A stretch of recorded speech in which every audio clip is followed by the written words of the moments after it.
भगवान का जब मोहिनी अवतार हुआ तो मोहिनी अवतार के उस स्वरूप के सौंदर्य पर 33 कोटि देवता न्योछावर हो गए। सबके मन में यह भाव आया, ये जो भी प्रकट हुई हैं ये किसी भी प्रकार से हमको हमारी गृहिणी के रूप में प्राप्त हो जाएं। इतने सुंदर ठाकुर जी बनकर के आए।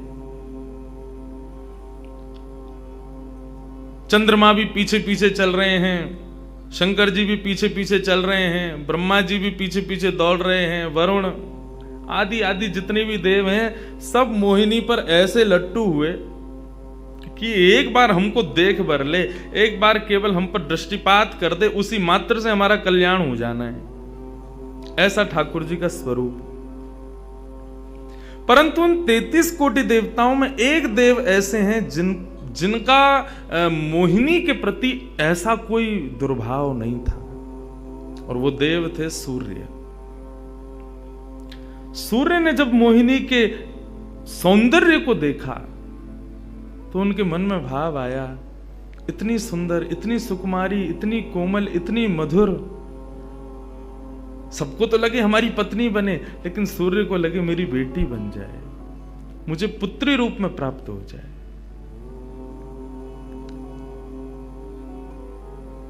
जब सूर्य के हृदय में यह भावना उत्पन्न हुई तो मोहिनी ने कटाक्ष नेत्रों से सूर्य की ओर देखा, बाकी किसी को देख ही नहीं रही हैं, और देख करके केवल ठाकुर जी ने उनको इशारा किया।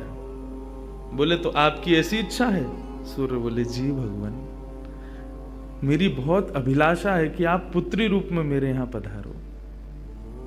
ठाकुर जी बोले इतना साधारण नहीं है हमको प्राप्त करना, पुत्र रूप में प्राप्त करना फिर भी साधारण होगा, लेकिन पुत्री भाव में ये तो असाधारण है, इसके लिए आपको तप करना पड़ेगा। सूर्य बोले मैं आज से ही तप करूंगा, लेकिन आप वचन दो मेरे यहां पधारोगे और इसी रूप में पधारोगे। मोहिनी ने कहा यदि मैं तुम्हारे भजन से प्रसन्न हुई, यदि तुम्हारी भक्ति में, तुम्हारे प्रेम में प्रबलता हुई, मोहिनी 33 कोटि देवताओं को मोहित करती है, लेकिन तुम्हारे भजन के प्रभाव से मैं जब तुम्हारे यहां अवतरित होंगी तो मोहिनी को भी मोहित करने वाला रूप धारण करके आऊंगी। मोहिनी जिसने तीनों लोकों को अपने रूप पर न्योछावर कर दिया, वो मोहिनी भी जिस रूप को देख करके मोहित हो जाए, वो रूप आएगा आपके यहां पर। वही सूर्य वृषभानु जी के रूप में प्रकट हुए हैं, और जब वृषभानु जी के रूप में प्रकट हुए, उससे पहले एक राजा के रूप में भी आए थे, तब भी इन्होंने तपस्या की थी, लेकिन ठाकुर जी नहीं पधारे। जब वृषभानु के रूप में प्रकट हुए तो इन्होंने ठाकुर जी का यजन करना बंद कर दिया, ब्रह्मा जी का यजन प्रारंभ किया, ब्रह्मा जी से प्रार्थना की। ब्रह्मा जी प्रकट हुए, बोले क्या वरदान चाहिए? बोले वरदान आपसे नहीं चाहिए, वरदान हमको किसी ने कहा था कि वे हमारे यहाँ पुत्री रूप धारण करके आएंगे, मुझे लग रहा है वो कहीं भूल नहीं गए हो, इसलिए ब्रह्मा जी आप बहुत करीब हो ठाकुर जी के, आप उनको जाकर के संकेत करो कि कोई आश में बैठा उनकी में। जब से मोहिनी स्वरूप देखा तब से हम पागल हुए फिर रहे हैं, 33 कोटि देवताओं के मन में यही आता है कब प्रकट होंगी दोबारा। कृपा करो, आप प्रार्थना करो कि वो पधारें। ब्रह्मा जी बोले आपके भजन में इतनी सामर्थ्य है कि ठाकुर जी मना नहीं कर सकते। बोले तो फिर मुझे विश्वास के लिए कुछ तो कह करके जाओ। ब्रह्मा जी बोले मेरी जिम्मेवारी बन जाए, इसलिए चलो इस पर्वत के रूप में मैं विराज चाहता हूं। और बरसाना पर्वत के रूप में श्री ब्रह्मा जी विराज गए। ठाकुर जी आएंगे, मैं जिम्मेवारी लेता हूं, इसलिए मैं ही पर्वत बन के बैठा हूं। ब्रह्मा जी ने जाकर के प्रार्थना की। ठाकुर जी बोले मैं तो सच में ही भूल गया था कि मुझे जाना है। बोले भगवान वो बहुत प्रतीक्षा कर रहे हैं आपकी। वृषभानु जी का भजन कैसा बताया। वृषभानु जी की एक ही इच्छा है कि मेरे पास जो पुत्री रूप ठाकुर जी का आवे,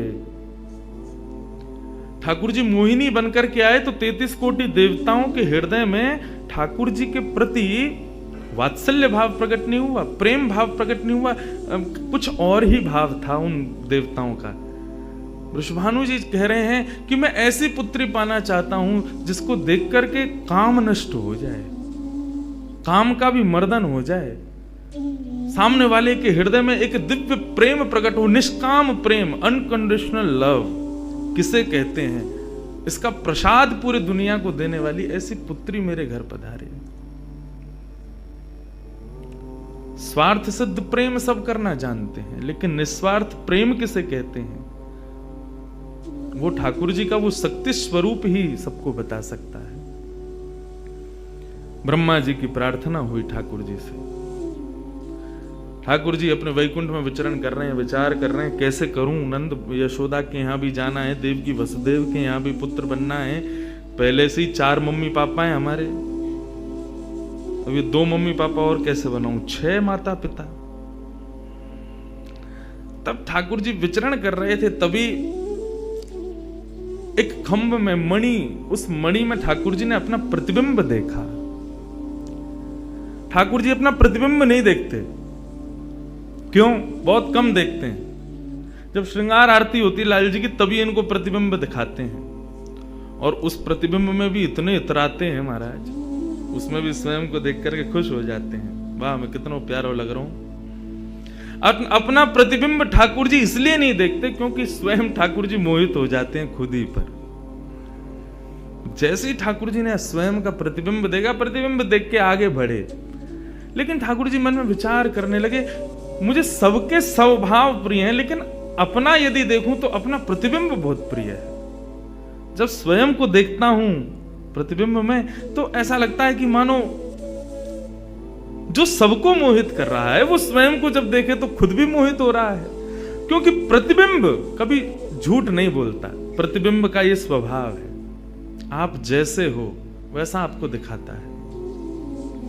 ठाकुर जी ने जब प्रतिबिंब देखा, अपने उस प्रतिबिंब स्वरूप को ठाकुर जी ने स्थिर कर दिया, और स्थिर करके अब तो ठाकुर जी लाए महाराज लक्ष्मी जी की पूरी पेटिका लेकर के आए श्रृंगार की, और अपने प्रतिबिंब स्वरूप को ही उन्होंने श्रृंगार करना प्रारंभ किया। किशोरी जी के श्रृंगार का इतना भाव बताते हैं, किशोरी जी की नथ बेसर ऐसी, किशोरी जी के कान के कुंडल ऐसे, किशोरी जी के पांव की महावर ऐसी, क्यों ना हो, क्योंकि श्याम सुंदर ने श्रृंगार किया है।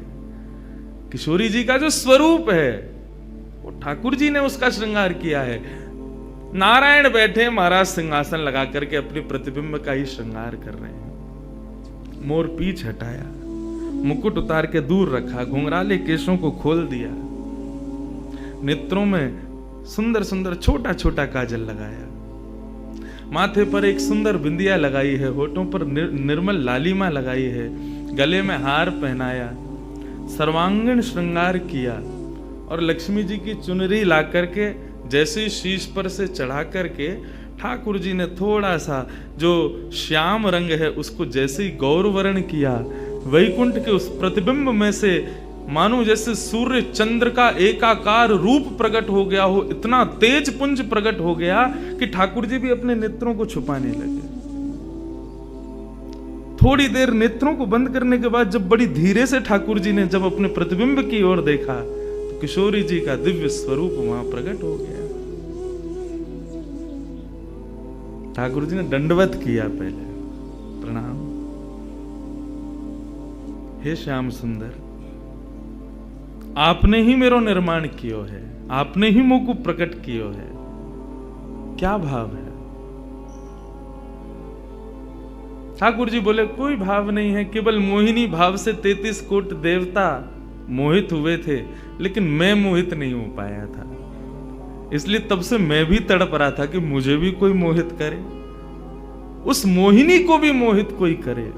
वो स्वरूप आज प्रकट हुआ है।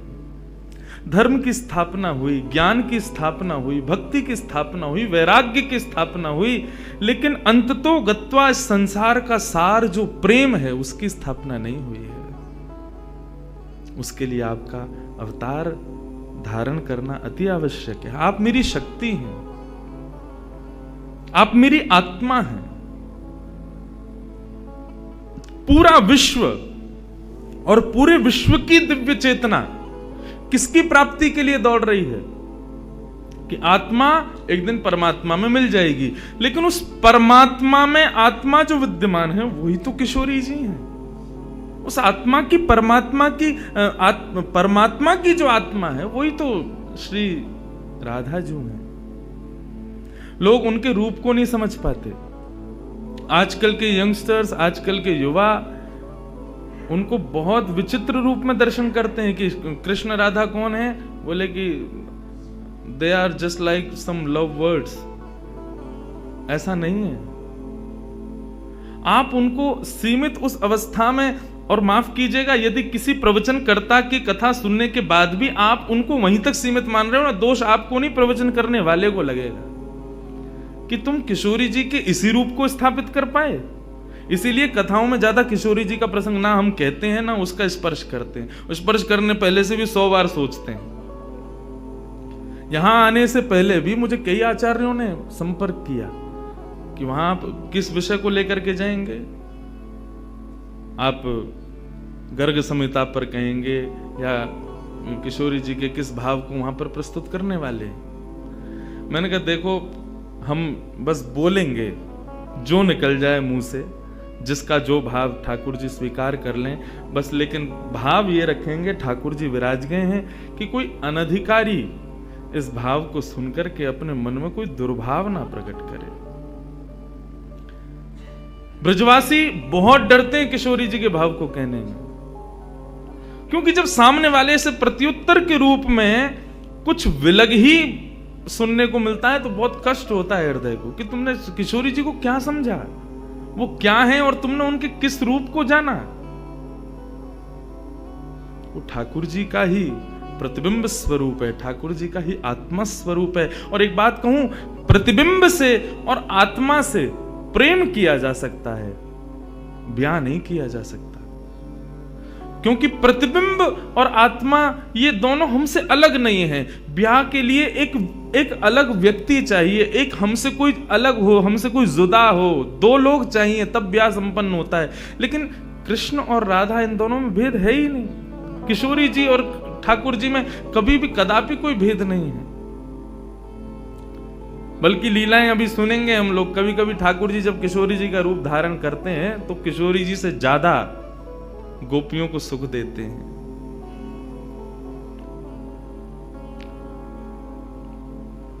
ऐसा भाव। किशोरी जी से प्रार्थना की ठाकुर जी ने कि आप पधारो और प्रेम की स्थापना के लिए आप भूमंडल पर सूर्य के ही अवतार वृषभानु जी के यहां पर आप अवतरित हो। तब किशोरी जी ठाकुर जी की बात मान करके और वृषभानु और कीर्ति के यहां पर अवतरित होती हैं।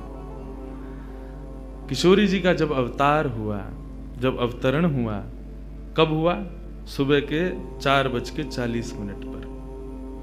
ठाकुर जी के जितने भी अवतार हुए या तो दिन में 12 बजे हुए या रात में 12 बजे हुए, लेकिन किशोरी जी का अवतरण भोर में ब्रह्म मुहूर्त में सुबह 4:40 पर हुआ। क्यों?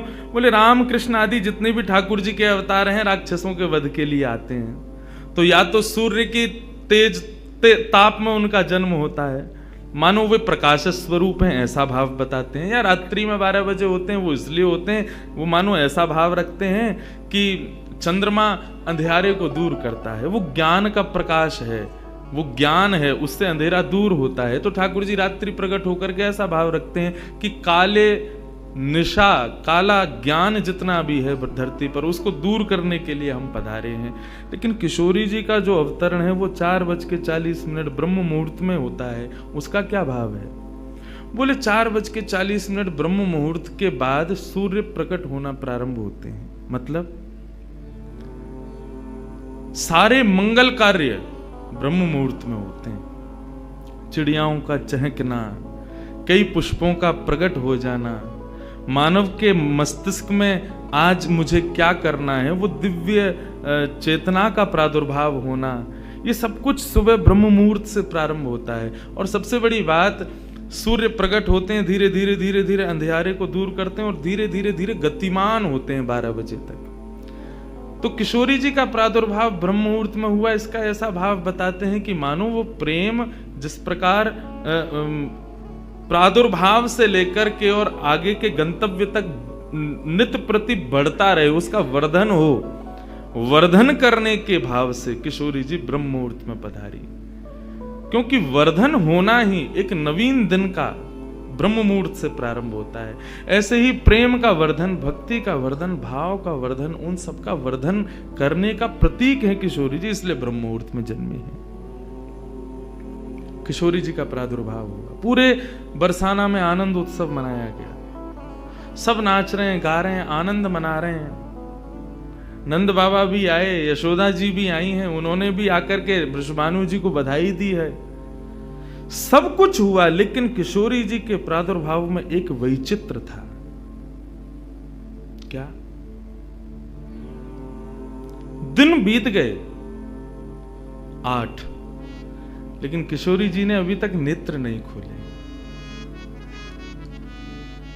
अभी तक किशोरी जी केवल एक छोटी सी बालिका हैं, एक सुकुमारी हैं, परंतु अभी तक किसी को भी किशोरी जी के नेत्रों का दर्शन नहीं हुआ। अभी तक किशोरी जी के नेत्र नहीं खुले हैं।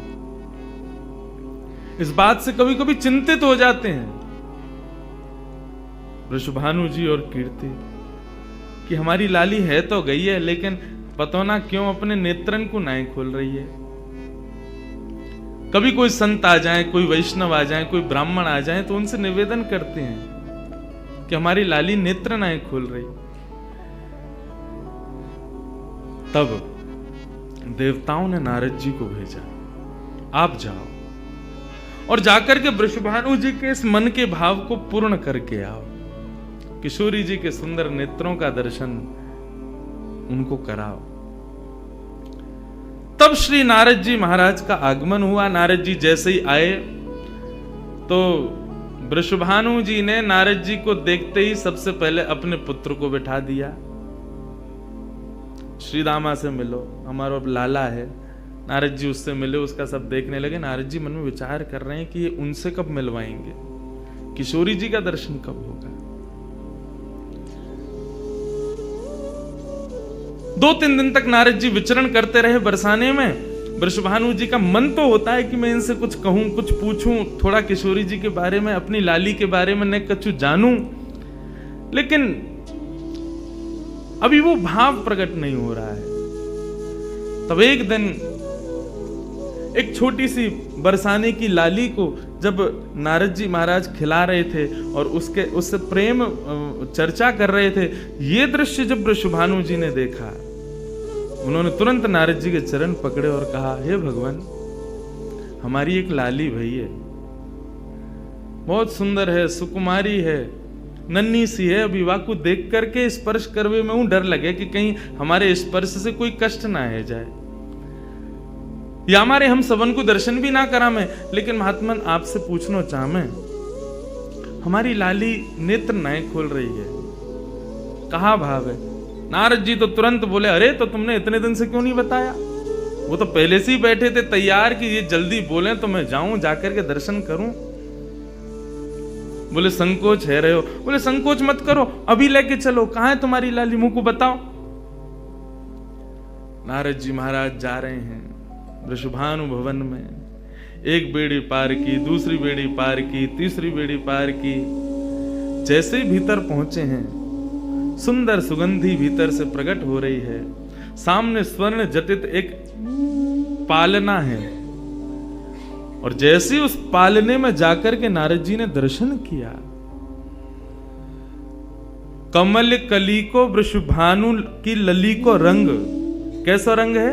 बोले जैसे कमल की कली हूं मैं ना, ऐसी श्री वृषभानु नंदिनी है। नारद जी ने जैसे ही उनको दर्शन किए हुए आनंदित है गए, आनंदित है करके प्रणाम करने लगे। वृषभानु जी बोले, हमारी लाली नेत्र नाए खोल रही है, आप कृपा करो ना। नारद जी बोले, एक मंत्र पढ़ना पड़ेगा, कुछ करना पड़ेगा, तंत्र मंत्र करना पड़ेगा, तब आपकी लाली बोलेगी। वृषभानु जी बोले, देख लो, ले संभल के करियो, हमारी लाली बहुत कोमल है, वो ना स्पर्श नहीं करेंगे, दूर बैठ के करेंगे।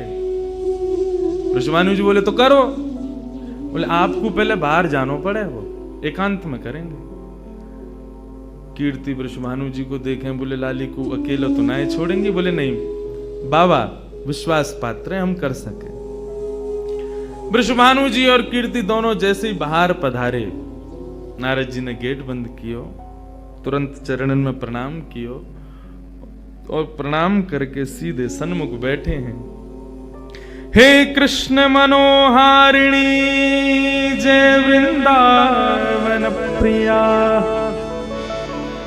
जय भ्रू मंगल ललिता, जय वेणु नवाकुल, जय कृष्ण मनोहारिणी जय वृंदावन प्रिया, जय भ्रू मंगल ललिता, जय वेणु नवाकुल। जैसे ही नारद जी के मुख से ये शब्द प्रकट हुआ, जय कृष्ण मनोहारिणी, ये कृष्ण मनोहारिणी शब्द जैसे ही नन्ही सी श्री किशोरी जी के कान में कृष्ण शब्द गयो, कृष्ण शब्द जाते ही नन्ही सी किशोरी जी के नेत्र अपने आप धीरे धीरे धीरे धीरे खुलन लगे, मुख पर एक प्रसन्नता सी प्रकट है गई। नन्ही सी किशोरी अभी करवट लेनो भी नहीं जाने, लेकिन जैसे ही बार बार ये श्लोक का गान नारद जी के द्वारा हो रहा है, जय कृष्ण मनोहारिणी जय वृंदावन प्रिय, इसको सुनकर के किशोरी जी जो अभी करवट लेनो भी ना जाने, वो अपने पालना को पकड़ करके अपने पालना से उछक करके वहीं से झांक करके श्री नारद जी को देख रही हैं। और नारद जी ने जैसे किशोरी जी के रूप को देखो है, सुंदर मृगनयनी किशोरी जी आज नारद जी को देख रही हैं। मुख में अभी दांत ना है, बिना दांतन के किशोरी जी के मुखमंडल की प्रसन्नता देख करके नारद जी आनंद विभोर हो गए। नारद जी बोले, आपको ये कीर्तन भायो, आपको ये कीर्तन प्रिय लगो? किशोरी जी के मुख से केवल किलकारी निकल रही है। नारद जी ने उठाई अपनी वीणा करताल और जय कृष्ण मनोहारिणी जय वृंदावन प्रिय, और इसी का कीर्तन करते हुए वहां नाचने लगे, नृत्य करने लगे, चारों ओर घूम रहे हैं। बीच में पालने में श्री किशोरी जी बैठ करके और करताल बजा रही हैं और करताल बजा करके आनंदित हो रही हैं। वृषभानु जी बाहर खड़े, बोले कि भीतर तो कीर्तन चल रहा है, करताल की आवाज आ रही है, वीणा बज रही है। तभी उनने कान लगा करके सुनो तो नारद जी गा रहे, जय कृष्ण मनोहारिणी जय वृंदावन प्रिय, जय भ्रू मंगल ललिता, जय वेणु रवाकुल। वृषभानु जी ने ये स्वर सुन लिया, लेकिन जैसे ही थोड़े से गए हैं और खिड़की में जाकर के भीतर झांक करके देखा, अद्भुत दृश्य। नन्ही सी किशोरी, ज्यादा से ज्यादा 8 दिन की होंगी, 10 दिन की होंगी, अपने पालना में पौड़ करके स्वयं को झुला रही हैं, करताल बजा रही हैं। चारों तरफ नारद जी वीणा बजा करके, करताल बजा करके आनंद से किशोरी जी को मुखोल्लास कर रहे हैं। ये दृश्य देख करके श्री वृषभानु जी को एक बार तो मूर्छा आ गई, मैं वास्तव में 8 दिन की बालिका को देख रहा हूं। उन्होंने कीर्ति को कुछ नहीं बताया। नारद जी महाराज ने प्रणाम किया। तब किशोरी जी की सहचरियां प्रकट हुई और कहा कि हे नारद, आपने हमारी किशोरी जी को बहुत सुख प्रदान किया है। जब कभी भी आपको ऐसा दर्शन करना हो तो हम आपको कुछ स्थान बता रहे हैं। गोवर्धन, श्री यमुना पुलिन और ब्रज कुंज, इन 3 स्थानों पर आप जब कभी भी हमारी किशोरी को स्मरण करके यही कीर्तन को गान करोगे, किशोरी जी को यही स्वरूप आपको दिखे। ये हमारा वरदान है आपको, क्योंकि आपने, किशोरी जी कृपामयी तो हैं। लाल जी 10 बार विचार करेंगे कृपा करवे में, किशोरी जी विचार थोड़ी करें, वो तो तुरंत करुणा करें। नारद जी जाओ, जब कभी भी लाडली को दर्शन करना हो यही भाव से कर लियो। नारद जी महाराज के नेत्र सजल है गए, किशोरी जी के चरणन में बारंबार प्रणाम कियो और प्रणतिपात करते हुए वहां से प्रस्थान कर गए। किशोरी जी फिर से नेत्र बंद करके अपने पालना में पौड़ गई। कीर्ति जी बोली, बाबा आयो, टोना टोटका करके गयो, तब वो हमारी लाली के नेत्र तो खुले नहीं। कीर्ति जी गोद में लेकर के सुला रही है, नेक नेक थोड़ी सी संकुचित है करके रुदन करना प्रारंभ कियो। सो इतने में वृषभानु जी आए और वृषभानु जी बोले, नेक दियो लाली को, और किशोरी जी को गोद में लेकर के वृषभानु जी बोले, हे कृष्ण मनोहारिणी। जैसे ही बोले तुरंत किशोरी जी के नेत्र फिर से खुल गए, फिर से अपनी किलकारी भर करके कीर्तन में करताल बजाने लगी, आनंद विभोर हो गई। अब तो जैसे ही ये भाव देखो वृषभानु जी ने कीर्ति को सुनायो, कीर्ति भी वही गा रही है, पूरा बरसानो आकर के श्री कृष्ण कीर्तन करने लगो।